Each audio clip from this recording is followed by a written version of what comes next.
Is there a team in the Canadian Football League today that is possibly hotter than it is in southern Manitoba today? I wonder, good God, if you're watching from outside of Winnipeg or Manitoba, check the temperature. It is hot. Good gracious. Let's bring in the man who stokes the fire here on Bonfire Sports. Hope you're staying cool, Zach Schnitzer, as we gather around the bonfire. How are you? Welcome inside Bonfire Midweek. Welcome, everybody. How are you doing? Ah, buddy, I'm doing good. I'm feeling hot. I'm feeling all hot and bothered by my team. And hey, I was outside. I did some yard work today, which was just No, dumb. you didn't. I planted a shrub. You dug a hole today. I dug a hole and planted a shrub. It was You're very, very kidding. foolhardy. I You're should have done kidding. it tomorrow. So, look, I've looked up the word fan or fanatic in the dictionary, and it means out of your mind. So you fit the bill for being the Winnipeg Blue Bombers super fan here on Bonfire Sports. You're out of your mind, man. I went grocery shopping today, and I had to race home so the frozen ground turkey I bought didn't turn Right. into mush. Yeah. That's in that's It was insane. like It it was felt like 40 it felt degrees. like plus 41 today or something. Yeah. Yeah, it was I think it was actually minus 36 or minus 37, feeling like minus or plus. See what I Plus, mean? I said minus by accident. Yeah, well, so did I, because hey, we're Manitobans, right? We're used to when you start talking the 40s, you think minus 40. It's minus 40. It's February 14th. Happy Valentine's Day. It's minus 40. Yeah. It was plus 40 in Winnipeg. Yeah, it was Whew. brutal. But Well, not quite as hydrated. hot as our Winnipeg Blue Bombers. Cheers to Ken Weeb. Stay hydrated, Kenny. What's going on with Ken Weeb? Well, that's kind of the thing on Kenny and Rennie, right? Is stay hydrated. Oh, So yeah, he's got the water going. But hey, great to see everybody out there watching live on YouTube and Facebook. Great to see you, Zach. Welcome inside once again to Bonfire Midweek. Hope you stay hydrated. It's hot outside. It's hot here inside around the bonfire. What a CFL Week 2 it was. What a football club this Winnipeg Blue Bombers team is. We got a lot to get to on the show. We're going to go ATL around the league, talk about Winnipeg's win, Calgary, BC and Edmonton. Oh, goodness. Chad Kelly, swag time. Bo Levi Mitchell, the Ticats. Look ahead to week 3, Zach. Oh, I can't wait to get into our picks. Brought to you I can. by Sports Interaction, SIA.com/bonfire if you want to join in on the fun and everything else that's going on right now. Lots of Blue Bombers news we're going to get into ahead of a huge game Thursday Oh, night yeah. here in Winnipeg. The Madhouse will be rocking on Matheson with the 2-0 BC Lions in town to take on the 2-0 Winnipeg Blue Bombers. Let's start right there before we go around the league. The big question, okay? You got two undefeated teams in the West going head to head on Thursday night. Is this going to tell us if Winnipeg has anybody in the CFL that can hold a candle to them? Because right now the conversation is it Winnipeg and the rest? Or is Winnipeg a beatable team? Are they a team that, like, look, any team's beatable any given Sunday, any given Friday or Yeah. Thursday night, but are they in a class of their own? I think that's what we're going to find out, buddy, on Thursday at the Madhouse, right? Yeah, Like, if they lay a licking on the Leos, then it's Winnipeg and the rest of the league are I see what losers. you did there. I see what you Yeah, a did. lot of alliteration. Uh, Now, there is Toronto, right? They looked pretty good against Hamilton. Now, we don't Yeah, Hamilton didn't look very good, so I don't know how much you can take from that. But we'll talk more about Chad Kelly. But Toronto's another team where I think, yeah, maybe they would be a tough out for the Bombers. But honestly, like I said, I think if we beat the Lions by 2 scores, like we've beaten Hamilton, and we've beaten, who did we beat last week? Oh, remember they played the Riders? I know it's weird, Oh right? yeah, June the meeting between Riders. those two It's teams. so hot, my brain is melting.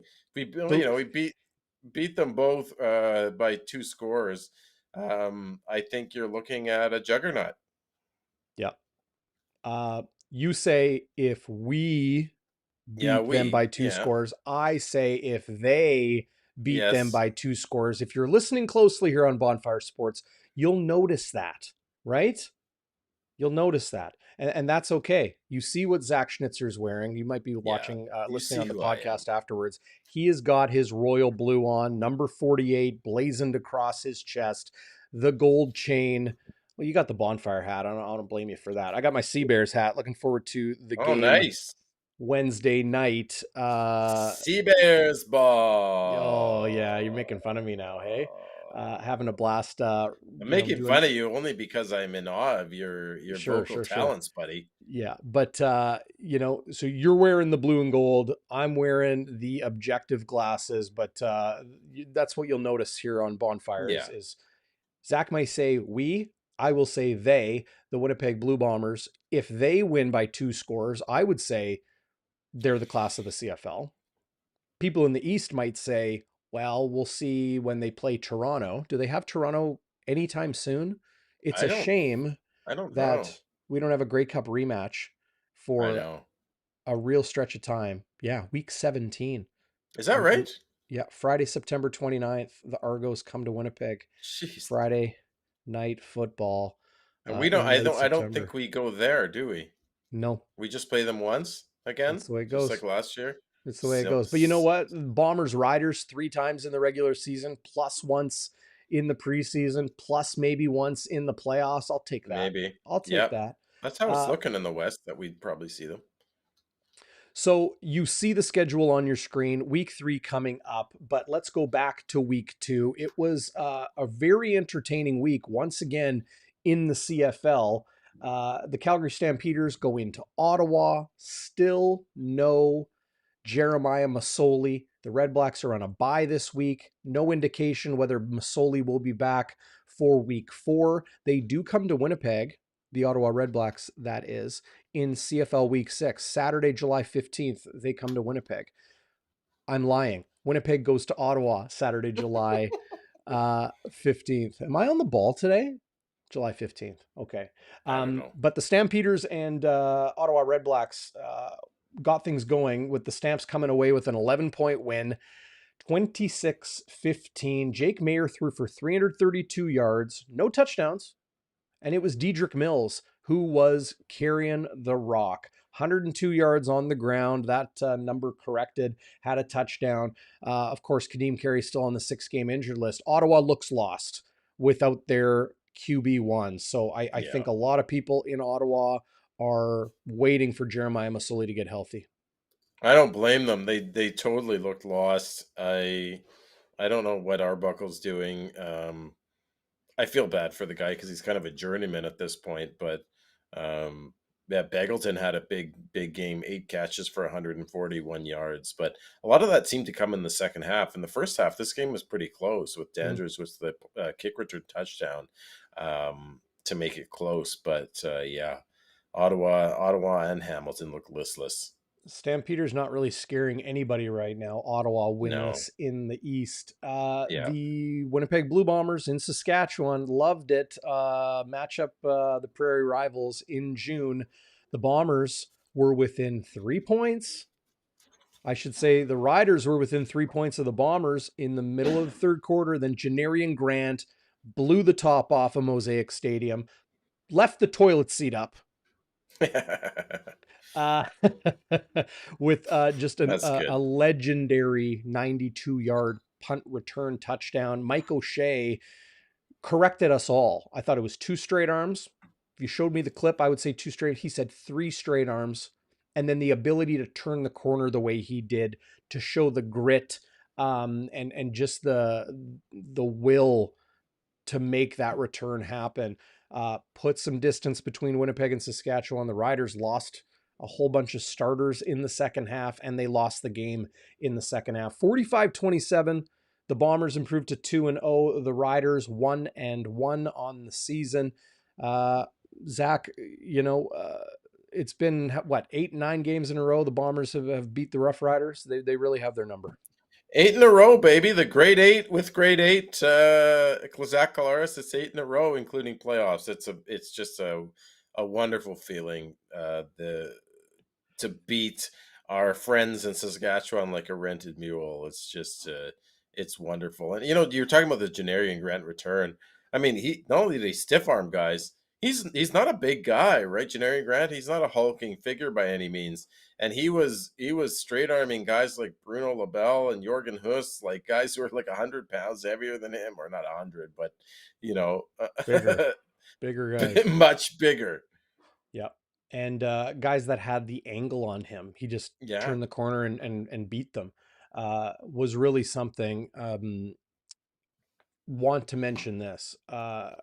Chris Walby joins me for Game Day Winnipeg. It's your pregame show ahead of Bombers and Lions, as we always do the day before the game. So that goes tomorrow. That is Wednesday. We're going live at 3 o'clock, immediately following Hustler and Remo and Winnipeg Sports Talk. So if you're watching those guys, you'll join us automatically. But of course, you're going to find us on the Bonfire Sports channel.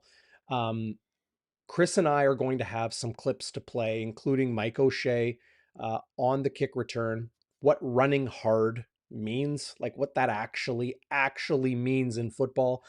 Richie Hall, Buck Pierce. I got a one-on-one conversation with Brandon Alexander. I caught up with Bo Lacombo, the reigning CFL most outstanding Canadian, the weak side linebacker of the BC Lions. I'm going to throw that up on YouTube in the coming days as well. Maybe tonight, maybe tomorrow.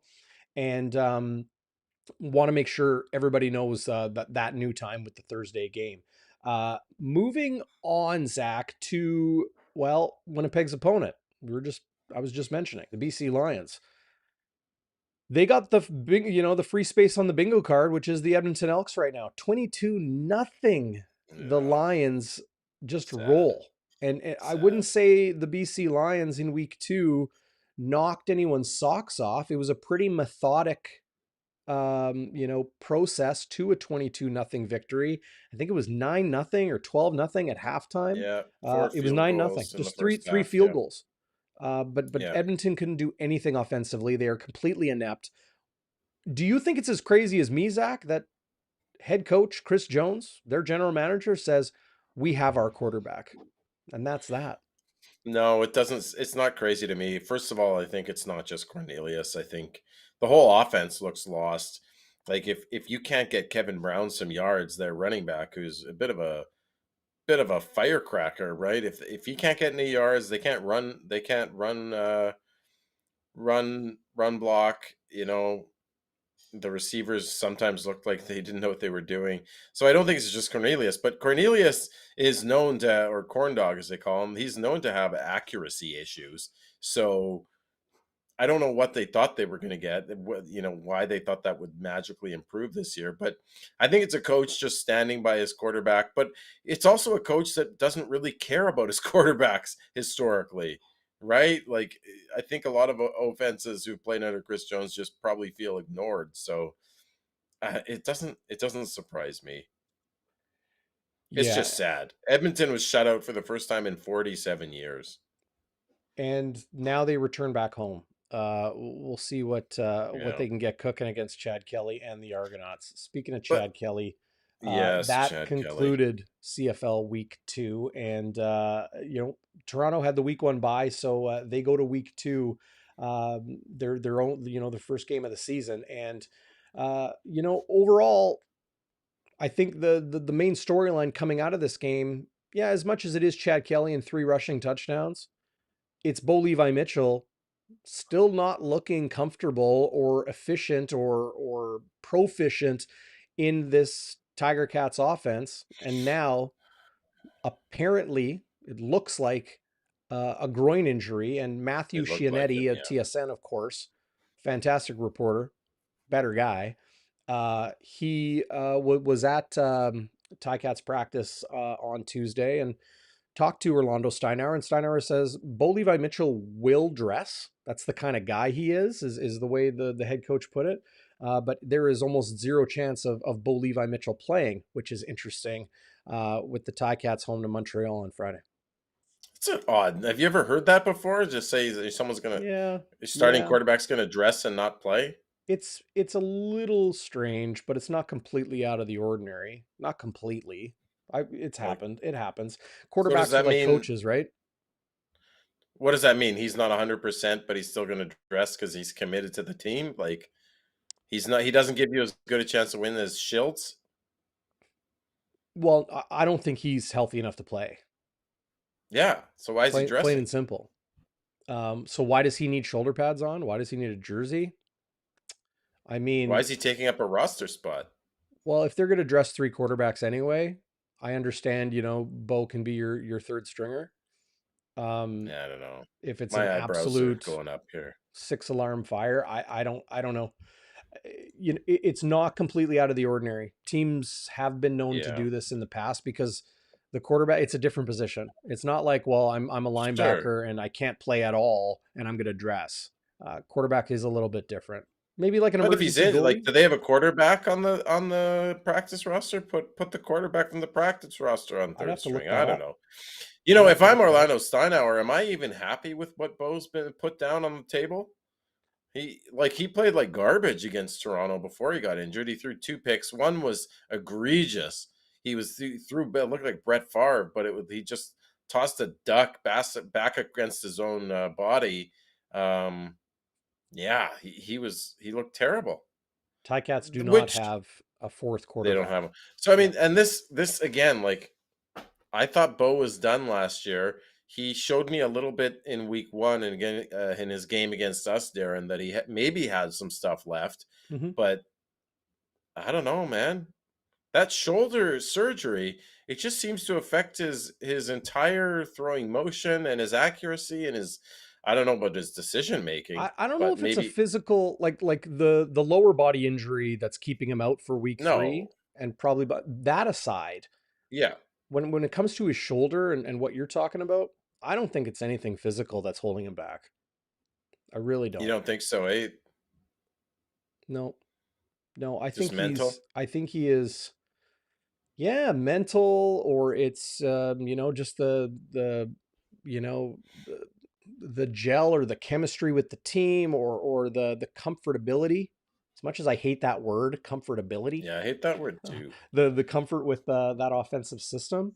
Um, I don't think it's you know uh, he can't throw as well as he used to. But I never I saw don't. Bo Levi Mitchell throwing back across his body in Calgary, like just that, a poorly thrown ball like that. Like, that's just decision making.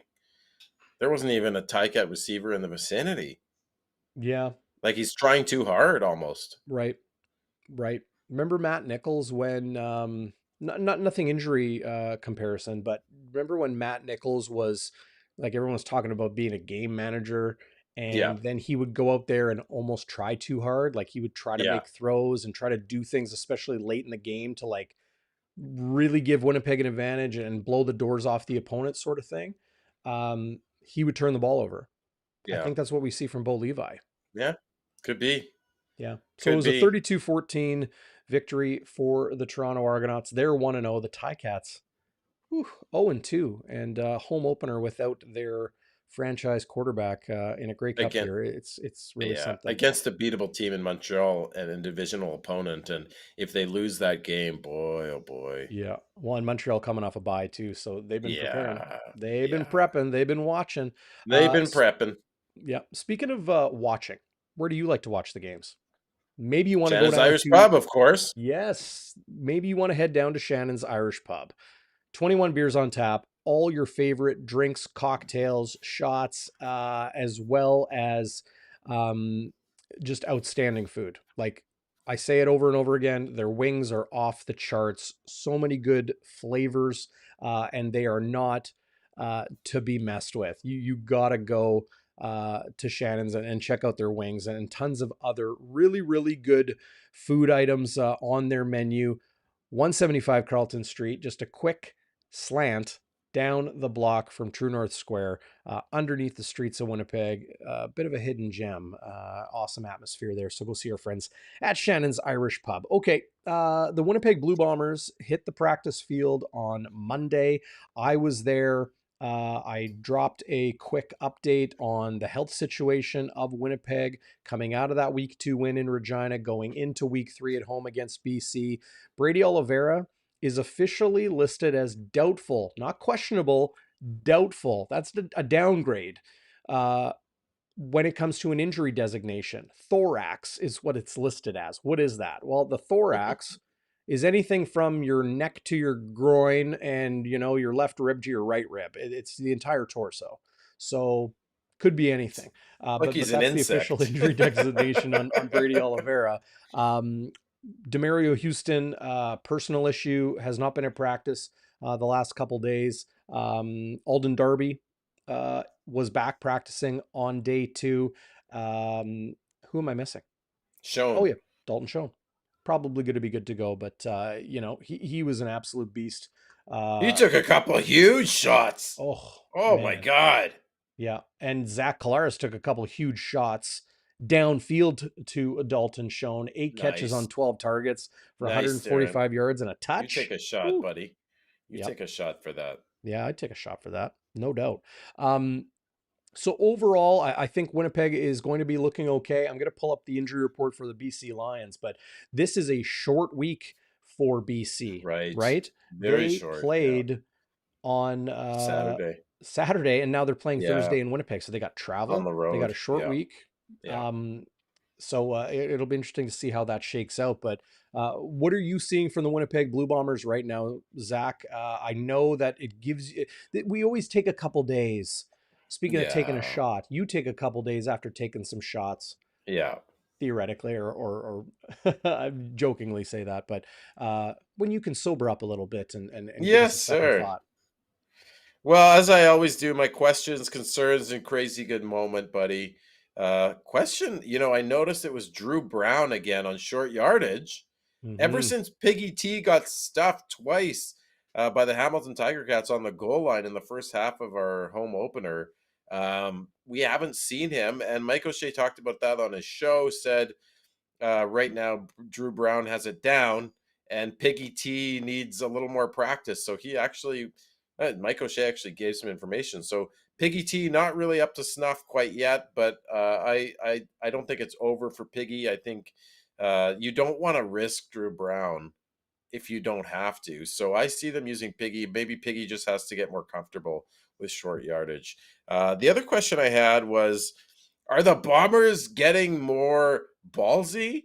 Did you see when they went for it? 3rd and 2, they were down 21-17 in the third quarter, Darrin, and they go for it on 3rd and 2 at about the Ryder 10-yard line, and they don't just try and rush the ball. Collaros throws a sweet fade route to Carlton St, who's in man-on-man coverage, one-on-one coverage, and he draws the PI, much to the ire of Saskatchewan fans. I was listening to their post-game, and they weren't too happy about that call, but I think it was a foul. Anyway, going for it on 3rd and 2, when you could kick a field goal, a chip shot to go down by 1, and it's early, still in the third quarter, is not very Bombers-like.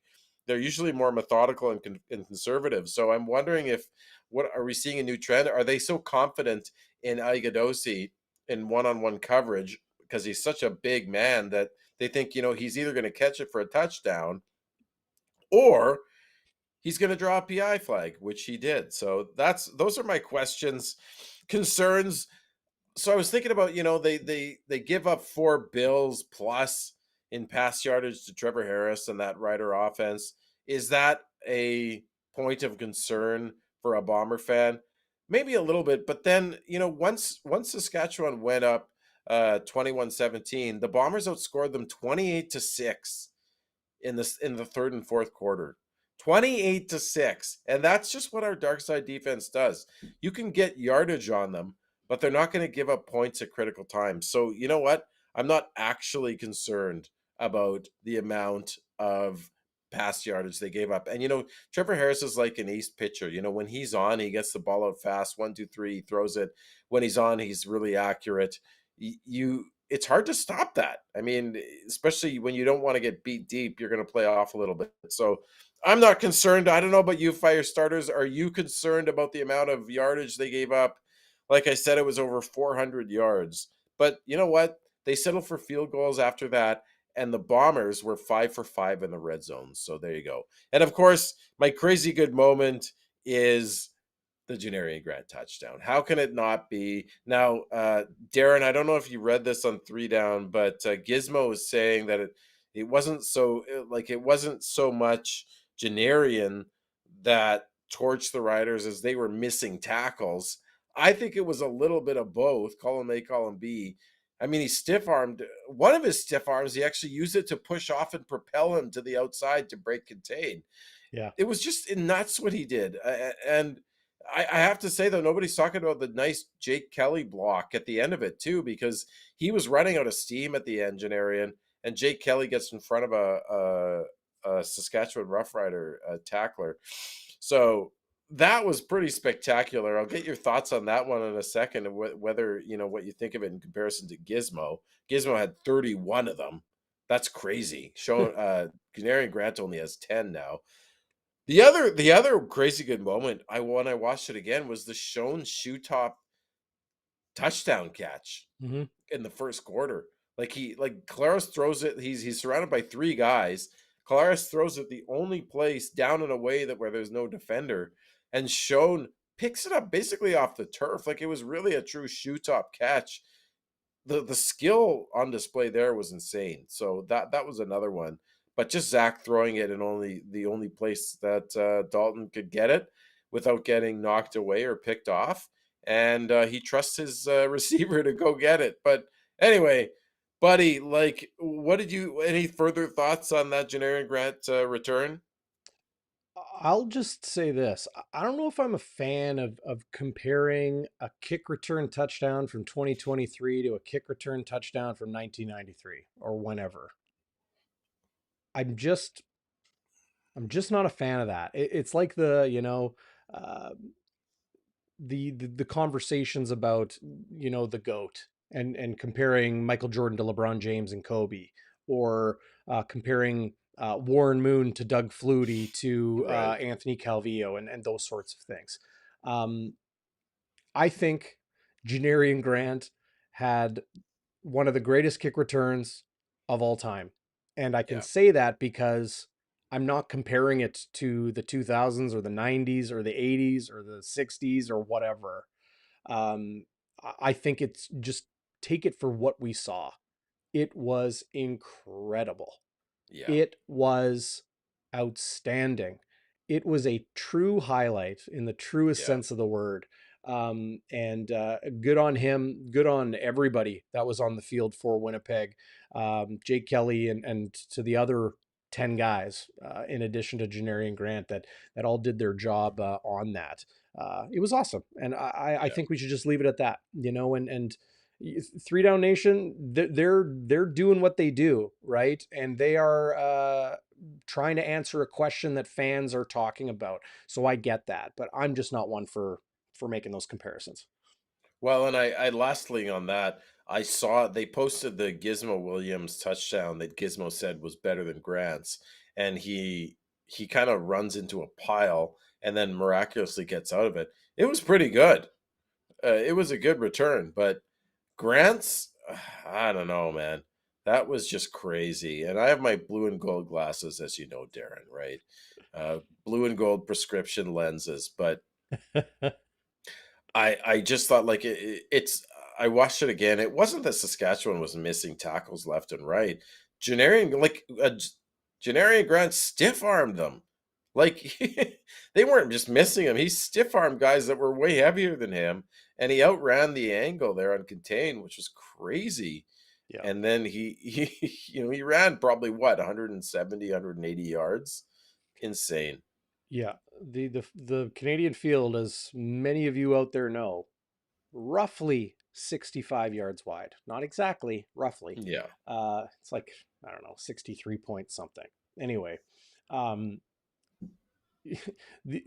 I think Brandon Alexander said, I think he ran 200 yards, right? But Mike O'Shea and Brandon Alexander, who we're going to hear from on Game Day Winnipeg and the pregame show Wednesday live at 3 o'clock with Chris Walby, you'll hear them say one word in describing that kick return. And without giving away those interviews that you'll see on the show tomorrow, The word they used was grit. Mm, Generian Grant knows how to initiate contact, not just receive contact. hmm. He knows how to fight even when it looks like he's going to get tackled by two guys. All types of players have speed, right? All types of players have speed, Yeah. but not Yeah. everybody is a good kick returner. Yeah. Not everybody is a good punt returner because they might see two guys angling on them and they'd be like, you know what, I'm going to double back because speed is what I usually use to beat people. Yeah.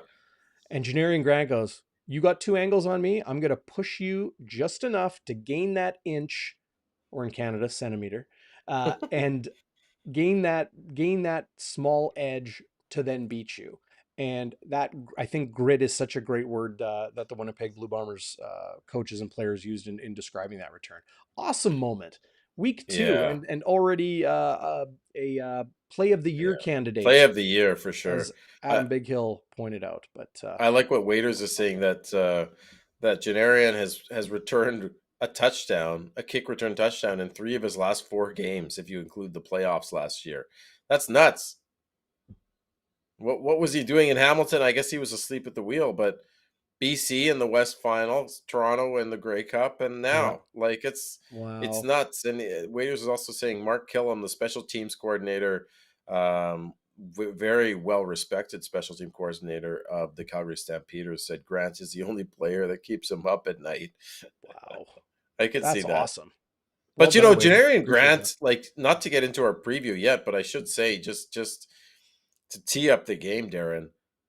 How many how many how many kick returns did he get on the BC Lions last year, including playoffs? Was it 2 or 3? They seem to really struggle on punt and Well, kick coverage against Janarian BC Grant. struggled. BC struggled on kick coverage all year against everybody.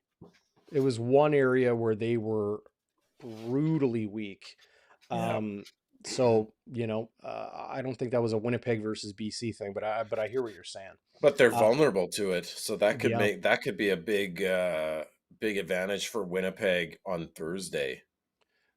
absolutely, Yeah. absolutely. Speaking of Thursday, let's pull up the injury report here. Let me get rid of that bonfire logo and looking at the injury report through 2 days of practice. So through Tuesday, Wednesday is walkthrough day. So no practice on Wednesday for either the Lions or the Winnipeg Blue Bombers. So this is your final injury report ahead of that Thursday tilt at IG Field.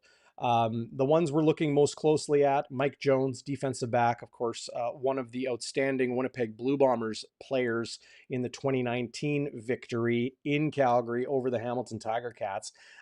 Healthy scratch last week, looks to be good to go. They may decide to move to him, but this is the biggest one. Dom Rhymes, their leading receiver Yeah. from last season, has been ruled out with a foot Wow. injury. But Lucky Whitehead, he missed the first 2 games of the season. Well, or sorry, injured week one, missed last week with a soft tissue hamstring. So he is a full participant the last 2 days and looks good to return for BC. So they'll be okay. They'll be all right. Here is I don't know, Winnipeg. man.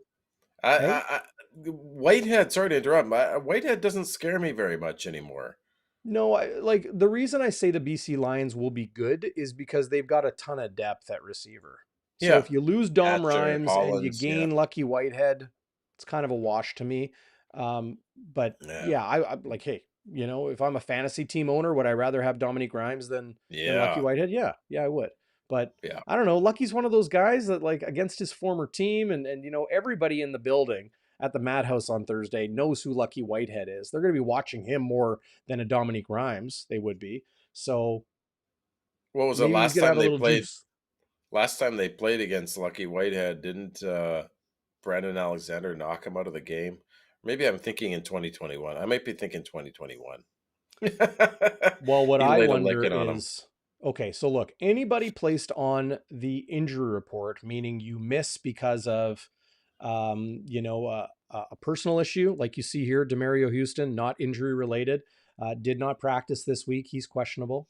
Anybody on the list, whether it is illness or whether it is a hip or a thorax or a personal issue or whatever it may be, not injury related, you are questionable.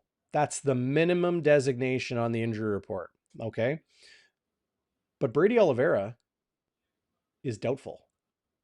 Now, Monday, he did practice a little bit. They put a did not practice, DNP did not practice designation here. He kind of practiced, but not really much. And when it came to the 12 on 12 reps and the real work, Brady did not participate. So he is listed as doubtful. He has not been listed out. So fantasy owners and the rest beware.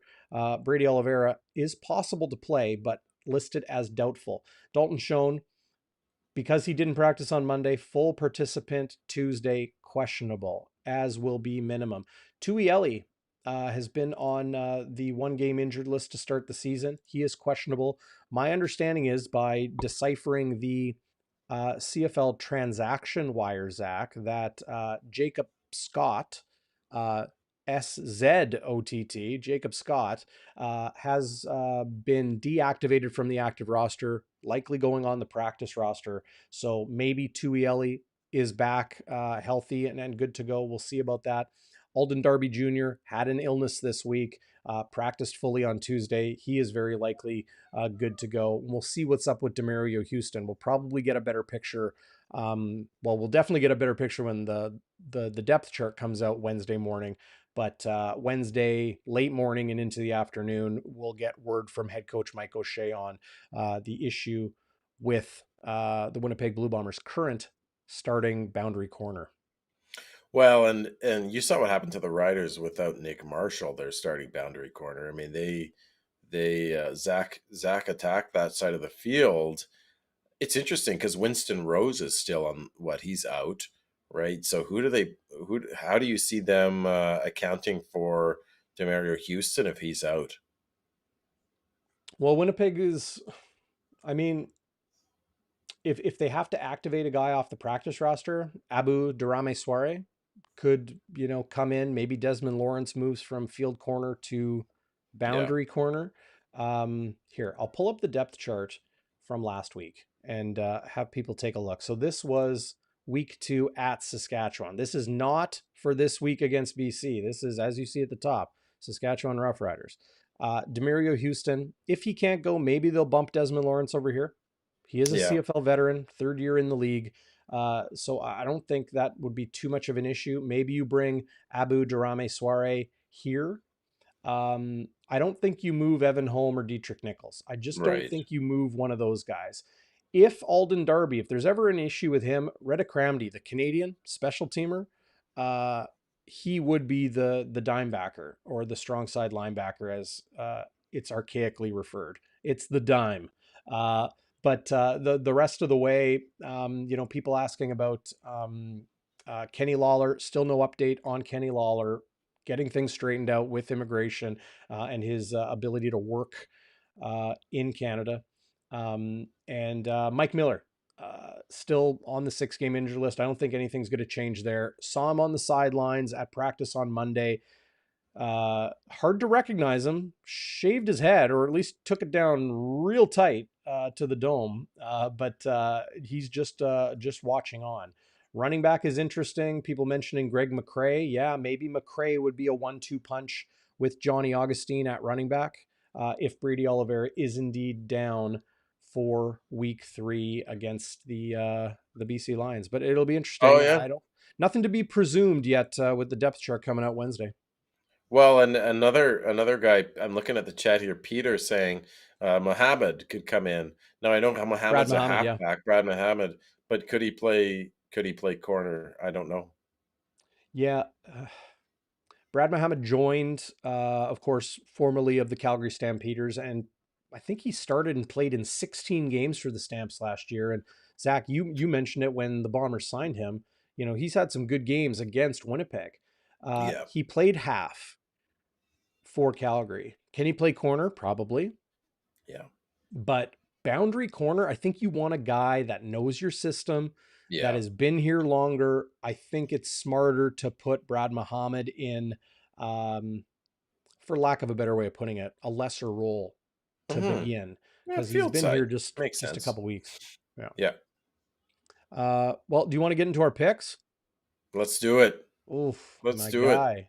My guy. I stumbled last week. You stumbled a little bit, but you know what? You had a huge week one. So here it is, your uh, Bonfire midweek CFL against the spread picks. You have Zach on the left, myself on the right. If you want to join us this year, sia.com/bonfire with that link, that exclusive link.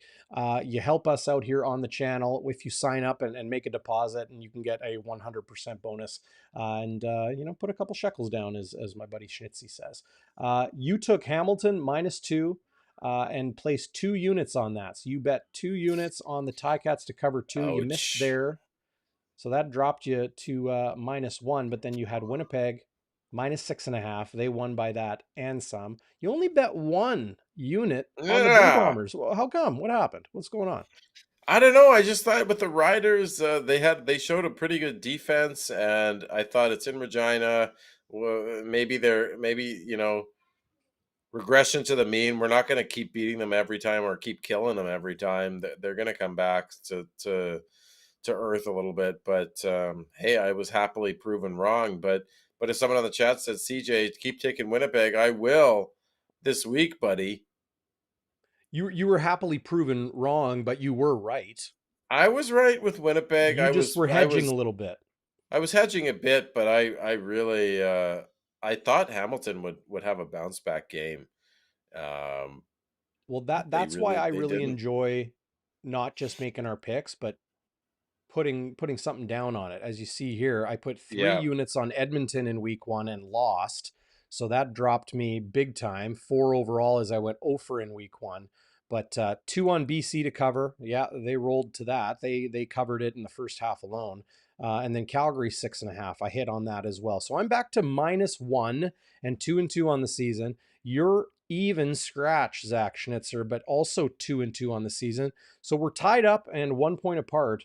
So yeah. let's get into our picks for sia.com/bonfire, looking ahead to CFL week 3. And I'll once again get rid of the logo. So you got the BC Lions in Winnipeg on Thursday night. This line has moved a little bit, but Blue Bombers currently favored at 6. And I think this is a Yeah. game you want to pick, correct? We also have to do our power rankings, buddy. We can't forget our power We'll get into the rankings. we're going to rank the league. Oh Oh yeah, yes. we got to rank. We got to rank. We got to rank. Listen, Sandy, how are you doing? I see you there. Thanks for the cup. Love it. Winnipeg -6. I'll take the Bombers. I think even if Oliveira can't go, even if Houston can't go, we just have Zach is just playing at another level, and he's so in sync with his receivers. I don't think BC can stop. Plus, I just think the field position will be in our favor the entire night because of Grant and the difficulties BC has had against stopping him. So I'm gonna take Winnipeg, and I'm gonna put 2 units on it. You're gonna put 2 units. 2 units on Winnipeg. Let me get Yes, straight in that here. sir. Okay. You're going to put 2 units on Winnipeg to cover 6 Yeah, at home on Thursday night. Okay. 6 yeah, even, not six and a yeah, half as it currently stands right now. So those are your odds on sia.com/bonfire right now. So Thursday night, you got the Bombers. Friday, Montreal at Hamilton. yeah. And the Ticats, without Bo Levi Mitchell, are two and a Yeah. half point favorites. That line has moved. That surprised me. They were 1 point favorites. This was a pick'em game. And I will take the Montreal Alouettes. Are you? Yeah, I'll take Montreal. I'll put You're jumping I'll on put it. one. I'll jump on it. I'll put 1 unit on that one. Um, I don't think Montreal is a super deep or talented team, but Hamilton, I think, is a tire fire. Now that they've spurned me last week, I'm just gonna dump on them. Wow. Okay. And I'm gonna take Montreal to be the upset, to pull See, off the upset. I was gonna jump on that one and take the Ticats, but you're taking the game. You claimed Hey, it. listen, you can take the Oh Ticats. no, no, no! Too late, my friend. You got it. You No, got but it. we You could jumped both. on We it. You got can't. it. Why can't we See, both pick it? Why can't we both pick the same game? We're taking the different teams. is that what you want to do? Is that what you want to I don't do? mind. See, I don't everybody out mind. there is like they're getting the, how the sausage is made. They're getting the behind the scenes right now because you and I normally figure this out How before the the show. We didn't sausage this is week. made. We didn't do that this week. So yeah, you want to pick the same game? Okay, I'll do it. So I'll I'm put fine. myself in. All right. I like it. This is really going to change things. So I'm going to take Hamilton minus 2.5. Okay. Okay. So Saturday, we have the Saskatchewan Roughriders in Calgary, and the Stamps 3.5 point favorites over the Roughriders, who, like in Saskatchewan, I think Bombers fans will get a giggle out of it. They're talking about a moral victory despite the loss against Eh, Winnipeg because Trevor Harris threw for a lot of yards. The defense played okay, even though they allowed a lot of points. They did some good things, and now the Riders are dogs on the road sitting at 1-1 against the 1-1 Stamps. Yeah. What do you think of that game? Are you venturing that way? I I don't know. I don't know if I like this game. I don't know if I like that line. I might be more inclined closer to kickoff, and see how the injury reports shake out and the rest, but I don't like it too much right now. What I do like is Toronto minus 6.5. I really, Really? really like this number. So I'm going to take Toronto minus 6.5 in Edmonton. And I know Chris O'Leary of CFL.ca took the Elks in his pick this week. Did he? The only CFL.ca writer to take the Elks. Maybe he's trying to spread it out a little bit. I don't know, but I really like Toronto minus 6.5. I think a touchdown is a good chunk. It's a good number. I think they can win by that. So I'm going to take 2 units on Toronto to cover 6.5. What do you think of that? I like it. Okay. I mean, the Elks, I get what O'Leary's saying. Maybe he thinks the Elks need to win at home at some point. It can't last forever. Um, but we'll see that. So you're taking 1 unit on Hamilton by 2.5? Uh, you know what? I'm not. Yeah, yeah. I think. You know what? I'm gonna put 2 on them too. I'm feeling All good. right. I'm pulling 2 units on both. So look at this. I bet 4 units in week one. I bet 3 units in week two. I bet 4 units in week three, and you've gone 3-3-3. I'm a Okay. little bit more conservative. You are a little But bit I'm more winning. conservative. Hey, that's all right. I'm killing you by a point. I'm killing you by a point. We're even. We're 2-2 each uh, in our picks, but we'll see how things shake out with our SIA.com/bonfire picks against the spread this year. I like that you and I are taking the same game. Montreal plus 2.5. You're putting 1 unit on it. Very confident, Zach. I got 2 units on Hamilton to cover 2.5. I think Matthew Schultz has what it Well, takes. Ticats home opener, man. it's the Tie Cats. It's Yeah. the Tie Cats Yeah, I know now. how I you can feel say about that. them versus me, right? Uh, Yeah. okay, well, the thing we talked about coming into the show was we've now seen every team except Montreal and Toronto play 2 games. And yeah, like Montreal week one, I think we got a good enough picture of what we might see from them this year. Cody Fajardo Yeah. remarried with Sacked six Jason Moss. times. Yeah. So and is Chad Kelly for real? We'll see. They don't have much of a test coming up here going to Edmonton to take on the Elks. But where do you see the tiers of the CFL? So for those that don't know what I mean by that is you've got teams that are close to one another, right? So like let's say you don't like Montreal, you don't like Ottawa, you don't like Edmonton. Okay, well that's the bottom tier.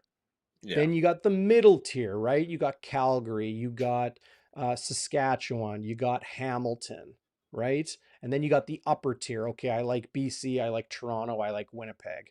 Or maybe you got Winnipeg in its own tier, right? So where are your tiers in the CFL as we enter week three, Zach? Oh, only have tears of joy, buddy. I mean, this week we'll see if Winnipeg's in its own tier. I think if they beat up on BC, they're in their own tier by themselves.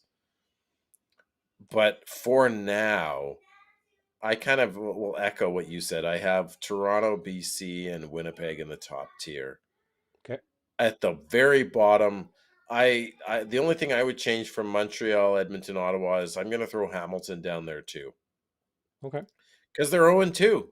They haven't won a game, and they kind of got blown out in both of them. The score flattered them in week one. I know they only lost by 11, but really the score flattered them. So uh, I don't have a ton of confidence in Matthew Schultz to right that ship. And then in the middle, I've got Calgary, Saskatchewan, and I guess no, I guess that's it. Calgary and Saskatchewan would be kind of my middle tier uh, teams that play each other. So that should be interesting. Yeah. So here are your CFL standings up on the screen if you're watching live or afterwards on YouTube and Facebook. If you're checking out the podcast, appreciate you guys downloading Bonfire Sports. Leave a review in your podcast app or hop on over to youtube.com/bonfire sports and give us a thumbs up. That's what you need to do. So the BC Lions, the Winnipeg Blue Bombers, yeah, absolutely. When we see these two teams square off Thursday night, we're going to get a much clearer picture of where the BC Lions are. Are they, contenders or are they pretenders? And I know people in BC don't want to hear that because they're 2-0 and they had 31,000 plus fans and LL Cool J and the defense looks good and the offense looks good and Vernon Adams Jr. looks like a polished veteran quarterback. But I want to see you play against the Winnipeg Blue Bombers, BC Lions. I want to see how you take on the class of the CFL. I don't know who it was, Zach. Um, After the BC Lions 22-0 drubbing of the Edmonton Elks, the post-game interview on TSN, I can't remember who the player was, but they stated clearly that the Blue Bombers are the standard, that everybody is aiming for Yeah, right now. So yeah, coming to Winnipeg on a short week will be a challenge for BC. But if it's a competitive football game, I think the stock of the BC Lions will continue to totally. rise. If Winnipeg is able to handle business pretty comfortably, I don't know if BC deserves to be in that upper class. So my tiers in the CFL right now are Winnipeg, and that's it. They're on their own. I don't think anybody deserves to be in the same class right now as the Winnipeg Blue Bombers. I have got BC and Toronto kind of 1A, 1B, and or maybe, Toronto 1B because they've just won one game against Hamilton, who's winless, against Yeah, a quarterback in Bo Levi that hasn't done much. So, yeah, they're the defending Grey Cup champs, but it's a real mushy middle in the CFL right now. So Toronto, Saskatchewan, I kind of have. I really, it's almost too many tiers, but I have Winnipeg on their own. I have BC right there below them. We'll see how Thursday shakes out. Toronto, Saskatchewan, um, Calgary, I have kind of in that middle tier. And then, yeah, I mean, Hamilton's 0-2. Ottawa's 0-2. Edmonton's 0-2. And Montreal is 1-1, but I've got them in that bottom rung as well. I'm not impressed with the Montreal Alouettes. So the East, outside of the Toronto Argonauts, are four teams, three of which are in my bottom tier in the CFL right now. So the East continues to be the division of the least. Um, but that's how I see it. I can't give the Toronto Argonauts too much. I can't give them too much respect, Zach. I just can't. One game. Well, well, and they lost their starting quarterback in McLeod Bethel Thompson. They lost Chris Edwards. What, have you been Their under a rock this week? Chad Kelly's the second coming. Yeah. What do you think? Is he really did he impress you enough to say he's got the goods, or where are you on Chad Kelly? Uh, he impressed me enough to, erase some doubts. I don't know if he has the goods. Like he's got skills. He has got potential. He has got Yeah. pedigree. Obviously, he's a Kelly, right? But it's one game where he had 3 rushing touchdowns and he looked really good running the football, just like he did in the Grey Cup, looked really good running the football. Um, he was 60% passing or 61% passing, 14 to 23 for 238 yards. No touchdowns, no interceptions. Okay. Um, Darius Coxey, the new kid on the block in the in the CFL receiving conversation, had a game high 131 yards receiving, Yeah. caught 6 of the 7 passes his way, 2 second down conversions, and had a whole pile of yak to add on to that. 56 of his 131 were after the catch. Chad Kelly didn't dice anybody up outside No. of Jagarid Davis and really juking them Yeah. on a goal line That rush was a play. nice juke. Yeah, it really was. Chad Kelly can do some things with his legs, but I saw composure. I see Yeah. growing confidence. I see leadership from Chad Kelly. And as much as you can see that watching on TV, right? Talking to people, the Toronto Argonauts have been very, very high on Chad Kelly for a long time. It's not just this year because he's their number one. They wanted him to come to Canada. They got him here and saw what he could do and have been high on him throughout. So when Yeah. they gave him the reins to the offense, they have a lot of confidence in him. AJ Ouellette, Andrew Harris, those receivers, Curly Gittins Jr., Devers Daniels, Coxey, Cam Phillips, a pure like pedigree, NCAA stud NFL prospect, who's now, just a really nice, receiver kind of coming into his own in the CFL. They have a lot of weapons around him, which is nice. That 1-2 punch at the running back spot with Ouellette and Harris. I think Chad Kelly has everything in place to be successful, but one game does not a story tell. So we'll see. We'll see what the Toronto Argonauts have. CFL Week 3 in Edmonton. I don't think that's going to be too much of a if he can put up this many yards and do this or that against Edmonton, we'll see. CFL Week 4 is probably where we're going to get a better picture of Chad Kelly with the BC Lions traveling to Toronto Monday, July 3rd. That's going to be that's going to be Right. a heck of a game on the holiday weekend. Well, it'll be interesting to see him play against Edmonton only because Chris Jones. And what can Chris Jones do to an inexperienced quarterback? Maybe. But if he continues to rush three like he did last week against BC, like VA just looked like he had all day in the pocket. I Yep. don't know why he kept only rushing three defensive linemen at VA because it wasn't working. Even though you're dropping nine guys into coverage, VA was just sitting there waiting, just picking him apart. Chris Jones is going to do what Chris Jones does, right? Yeah, So sometimes doesn't make a whole lot of sense. no, and that's the whole thing, right? Like nobody looks at a guru or a genius and says, "Oh yeah, I see what they're doing. That makes sense." They get those accolades because they're able to do things that people aren't expecting, and they're able to do things that catch people off guard a little bit by Yeah, success. So yeah, but it ain't working. It's not a. I don't see him as a guru if it's not working. defensively, Yeah, Vernon Adams Jr. and the BC Lions offense, Taquan Mizell, their running back. You'll hear it in my one-on-one conversation with Bola Combo. Mizell has so much speed, new to the CFL, but he has been very, very good. One of the top running backs in the league in the early going as a rookie. Um, you know, they really knocked the socks off the Calgary Stampeders in week 1. And then week 2, yeah, it was a 22-0 win, but it wasn't a 42-0 win. They scored 9 points in the first half. yeah, With and think about that too. Football is chess. Your offense can't stay on the field and the defense still held Vernon Adams Jr. to 3 field goals, right? Yeah. Yeah. So I don't think the defense is the problem. I don't think people crapping on the Edmonton Elks right now are doing it because Chris Jones' defense isn't playing good or something like that.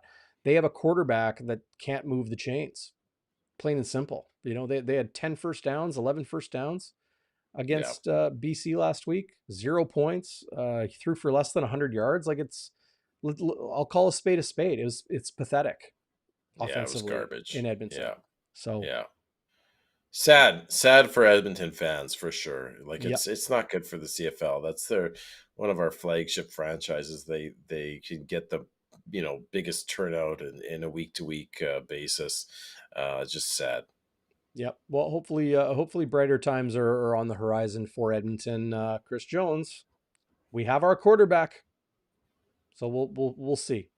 We'll see if that We'll changes. see. I don't We'll think it'll see be Kyle indeed. Loxley. I think they might have to go to Trey Ford. Right. You know, DT put out a tweet this week saying, you know, what quarterback could Edmonton trade for? I don't know Dane if there is Evans. one. Dane Evans, maybe? Oof. Yeah, but if you're BC, do you really want to trade your number 2? Things are going well right now. Probably not. Yeah. Like you got to Probably find a not. good quarterback from a team that's willing to move on from one. Right. So Nick Arbuckle? maybe, yeah, I could see Ottawa saying, okay, you know, we'll go with our See other you, guys Nick. once Masoli's healthy. But yeah, I mean, who knows? If I was feeling like the Edmonton Elks, I know where I would go to feel better. Shannon's Irish Pub. They are the spot. If you've never been, I'm telling you, you gotta go, man. It's so cool in that place, underneath the streets. Downtown Winnipeg, 175 Carlton, just a quick shot down the block from True North Square. Just such a cool wood clad basement, eclectic atmosphere. Awesome food, ice cold drinks. Unless you take your whiskey neat, they will serve it to you right. It's an Irish pub after all. Go check them out, ShannonsIrishPub.ca. And you can find them on Instagram as well at Shannon's Irish Pub. Kind of, you know, neat and tidy show here today, Zach. I'm impressed. I'm Very neat. impressed with you. Lady. Oh, the feeling's mutual. And of course, our fire starters have been lighting it up here on the chat as usual. Yep. So I have another pass to um, Scotswood Links. And if you've never Ooh, been, it is another hidden gem. And I mean that. Prairie Meadow Golf Course is the way they describe it. I have good friends out there. It's a very quick shot just southwest of Winnipeg on Highway 3 um, in Elm Creek, Manitoba. Beautiful country out there. Go check it out. We need a code word, Zach. Right now, what you'll do if you want a free foursome with carts, with power carts, to Scotswood Links in Elm Creek, you're going to text the hotline now with your name and your email address. And what is the code word, Zach? Make it an easy one. Don't kill them. I'll say it's fire starter. Again? No, give them a new No, code I word. did kindling last time. You did kindling last time. We've done Firestarter because I'm looking at the, you know, people are What? texting me and I see the old conversations. Give me something Oh, creative. oh, okay. You're putting me on the spot here. Uh, Burning? Oh man, you're being anything but creative. I'm trying to link it to bonfire, buddy. Well, Marshmallow. let's link it to the let's link it to the you want to go marshmallow, we'll go marshmallow. I like that. I like that. Don't torture marshmallow on the bonfire. So text marshmallow, your name and email address, and I will send you, if you win, a foursome plus power carts to Scotswood Links in Elm Creek, Manitoba. You Nice. tell them Bonfire sent you. Well, you're going to go there and get your pass, right? So they're going to know Bonfire sent you, but Right. go check them out. And even if you don't win, go see them. A really, really cool course that continues to get better and better every year. The back nine. Ooh, the back nine is so nice. It's well treed and water features, and they got this one par 3 in particular onto an island, or like a little kind of pseudo island. Tons of water around it. Real challenging course. Really fun course with elevation change. It's not your average prairie course. So go see them at Scottswood Elevation Links. change and a prairie meadow. I like it. Oh Sounds yes. good. Oh I yes. also like s'mores. David Asplund giving us s'mores as a code word. Maybe next time I'll. That's a Maybe good next one. time. Yeah. So text Hey, David, how marshmallow. you doing? That's the code word, marshmallow, with your name and email address to the Bonfire Hotline, 204-816-8477. Standard message rates apply, just like texting your mama, as we always say. Okay, final words, Zach. As we look ahead to Thursday night's game, you will join me, of course, as always, on Game Day After Dark and our post-game show here on the channel. And then, of course, ahead of tomorrow, Wednesday, live at 3 o'clock, the big man, 63, legendary Chris Walby, for Game Day Winnipeg and your pregame show. Buddy, I can't wait to hear you and Walby tomorrow. What time are you going? You going right after Winnipeg 3 Sports sharp. Talk? 3? Yeah. Nice. Okay. What's that, an air raid or something? Something, yeah, it's called or it's like a Twitch raid, or YouTube calls it something Oh, different. okay. But if you're watching Winnipeg Sports Talk, you'll automatically move over when they are Nice. done to Game Day Winnipeg and Bonfire Sports. So It's that'll be gonna be fun. good. It's gonna be good, buddy. Like I am so excited for this Thursday. It's always fun when you get a battle of the unbeaten's, even if it's early in the season, and just so much at stake in terms of the conversation and what people are really going to take away from the tiered system and the tiered power rankings in the CFL. And Yeah. if Winnipeg, are my big question is, are they going to continue to curb stomp teams? And it's fun to watch. Can they put up another 40 burger on a team? That would be exciting. I think it'll be an electric atmosphere, super fun to watch. People will be watching to see what Generian Grant's going to do. It's just going to be great. And who knows, maybe you'll get another Schnitzer stair climb in like last game. I'm looking forward to it, buddy. Yeah, our old friend Nick Kowalski. So for you Bonfire OGs out there, you remember Nick, now a staff member of the BC Lions. Him and I might do a little something on the field prior to the game. We won't be able to go Nice. live due to broadcast rights restrictions and that sort of thing. But we'll post that up on our Facebook and Instagram, and maybe even throw up a YouTube short or reel or whatever they are. We'll throw that up. Final thought from me, Zach, is Winnipeg, BC, week 3. The Blue Bombers' schedule upcoming: at Montreal, home to Calgary, at Ottawa, home to Edmonton, and then their bye in week 8. So through July, Winnipeg, Montreal, Ottawa, Edmonton, and then Calgary and BC. Oh man. Stacking, I think they're going to be stacking points in the standings. That's all I'm Yeah. saying. I just hope they don't peak too early. It's hard. Like if you're pounding teams and you're 6-0, 7-0, 6-1, 7-1, and they wrap up the West Division early this year. Again, it's hard. It's hard even for a team as cultured as the Bombers. It's hard to keep yourself psychologically prepared and keep your edge, eh?